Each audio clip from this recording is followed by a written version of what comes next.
Supreme court का बहुत बहुत शुक्रिया अदा करना चाहता हूं। उन्होंने 21 दिन दिए हैं, एक एक दिन में 24 घंटे हैं। मैं एक दिन में 24 में से 36 घंटे काम करूंगा, पूरे देश भर में घूमूंगा इस तानाशाही को रोकने के लिए। दोस्तों, जितनी मेरे अंदर ताकत है, मेरा सब कुछ कुर्बान है देश के लिए। मेरा तन मन धन सब कुछ कुर्बान है मेरे देश के लिए। मेरे खून का एक एक कतरा मेरे देश के लिए, मेरे शरीर का एक एक कतरा, मेरी जिंदगी का एक एक पल मेरे देश के लिए। मेरे देश को बचाने के लिए मैं पूरे देश में जाऊंगा। दोस्तों, अब एक बहुत महत्वपूर्ण बात करने जा रहा हूं, उसको ध्यान से सुनना। ये लोग इंडिया गठबंधन से पूछते हैं आपका प्रधानमंत्री कौन होगा। मैं बीजेपी से पूछता हूं आपका प्रधानमंत्री कौन होगा। आप लोग सोच रहे होंगे केजरीवाल क्या बात कर रहा है, मोदी जी होंगे। नहीं, मोदी जी अगले साल 17 सितंबर को 75 साल के हो रहे हैं। बीजेपी के अंदर मोदी जी ने 2014 में मोदी जी ने खुद ने रूल बनाया था कि बीजेपी के अंदर जो भी 75 साल का होगा उसको रिटायर कर दिया जाएगा। सबसे पहले आडवाणी जी को रिटायर किया गया, उसके बाद मुरली मनोहर जोशी जी को रिटायर किया गया, फिर सुमित्रा महाजन को रिटायर किया गया, फिर यशवंत सिन्हा को रिटायर किया गया। अब मोदी जी अगले साल 17 सितंबर को रिटायर होने वाले हैं। तो मैं बीजेपी से पूछना चाहता हूं आपका प्रधानमंत्री का दावेदार कौन है। दोस्तों, अगले साल 17 सितंबर तक अगर इनकी सरकार बनी तो उस पर भी आऊंगा मैं।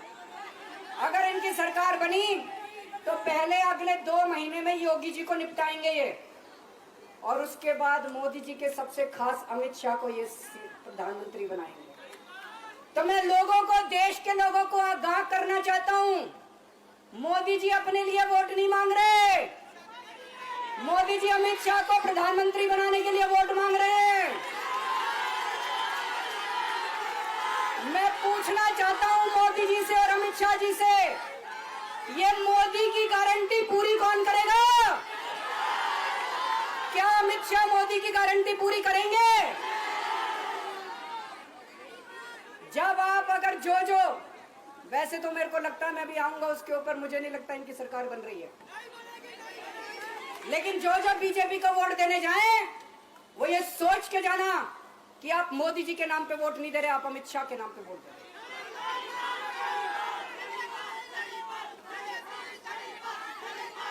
अब एक खुशखबरी है आप लोगों के लिए, अब एक खुशखबरी है। सबको बता देना जो मैंने बातें कही है, बड़ी सोच समझ के कही है।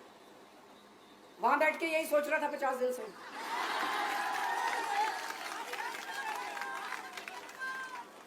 दोस्तों, पूरे देश के मेरे को बाहर निकले हुए 20 घंटे हो गए। इन 20 घंटों के अंदर भी मैंने रात भर में जनता से बात कर रहा था, लोगों से फोन कर रहा था।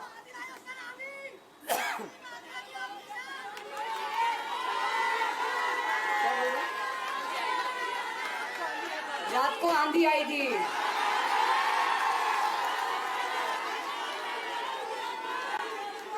पिछले 20 घंटे में मैंने जो बातचीत करी है, कई बड़े बड़े एक्सपर्ट से बात की, चुनाव विश्लेषकों से बात की, सेफोलॉजिस्ट से बात की, जनता से बात की, फोन पे लोगों से। मेरा अपना आकलन है कि 4 जून के बाद इनकी सरकार नहीं बन रही, मोदी सरकार नहीं बन रही। दोस्तों, अगर मैं गलत हूं तो मेरे को बताना। हरियाणा में इनकी सीट कम हो रही है, राजस्थान में कम हो रही है, कर्नाटक में कम हो रही है, दिल्ली में कम हो रही है, बिहार में कम हो रही है, महाराष्ट्र में कम हो रही है, कर्नाटक में कम हो रही है, बंगाल में कम हो रही है, झारखंड में कम हो रही है। बढ़ कहां रही है? यूपी में कम हो रही है, बढ़ कहां रही है? बड़े एक भी जगह इनकी सीटें नहीं बढ़ रही हैं।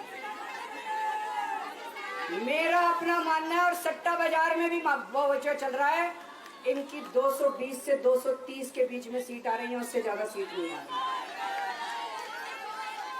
मोदी सरकार नहीं बन रही है, केंद्र में इंडिया गठबंधन की सरकार बन रही है। आम आदमी पार्टी उस सरकार का हिस्सा होगी दिल्ली को पूर्ण राज्य दिलाएंगे। दिल्ली का एलजी लोगों का एलजी होगा, दिल्ली का एलजी दिल्ली वालों का एलजी होगा। गुजरात से आया हुआ है अभी, दिल्ली के लोगों का एलजी होगा, दिल्ली के लोगों का विकास होगा।